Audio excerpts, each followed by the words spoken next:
700 కోట్ల రూపాయలతోని పేదవాళ్ళ ఆత్మ గౌరవమైన ఇందిరమ్మ ఇండ్లను మన ప్రభుత్వం మంజూరు చేసి 5 గ్యారెంటీలను అమలు చేసి 100 రోజుల్లోనే చూపించినాం.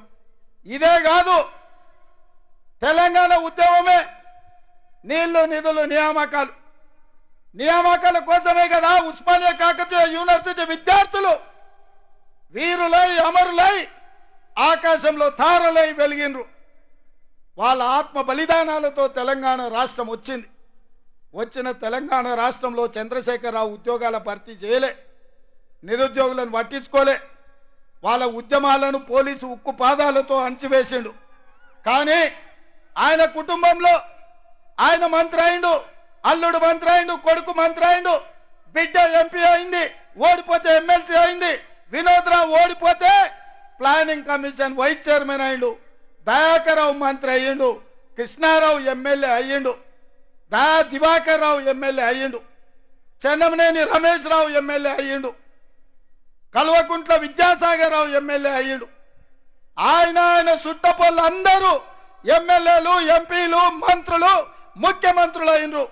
వాళ్ళ ఇంటి నిండా ఉద్యోగాలు వచ్చినాయి. కానీ ఏ పేదవాడి ఇంట్లో నిరుద్యోగ యువకులకు ఉద్యోగాలు రాలే, ఉపాధి అవకాశాలు కల్పించలే. కానీ మన ప్రభుత్వం అధికారం చేపట్టిన ఎంబడే 3 నెలల్లో 30,000 ఉద్యోగాలు ఎల్బీ స్టేడియంలో ఆ కుటుంబాలను రప్పించి 30,000 నియామక పత్రాలు నేనే దగ్గరుండి నిలబడి వాళ్ళ చేతికిచ్చిన. వాళ్ళ తల్లిదండ్రుల కండ్లల్లో ఆనందం చూసిన. పేదవాళ్లకు 30,000 ఉద్యోగాలు ఇచ్చిన రోజు బుక్కడు పువ్వు తిన్నా కంటి నిండా నాకు నిద్ర పట్టింది. ఏ నియామకాల కోసం అమరులైనరో ఆ కుటుంబాలకు 30,000 ఉద్యోగాలు ఇచ్చిన రోజు నాకు నిజంగా కంటి నిండా కునుకు పట్టింది. ఎందుకంటే ఏ త్యాగాలు చేసిన పిల్లలకు ఉద్యోగాలు ఇచ్చినామో నాకు సంతోషాన్ని ఇచ్చింది. ఇదే కాదు, బీసీల విషయం తీసుకుంటే వాళ్ళు ఎంతమంది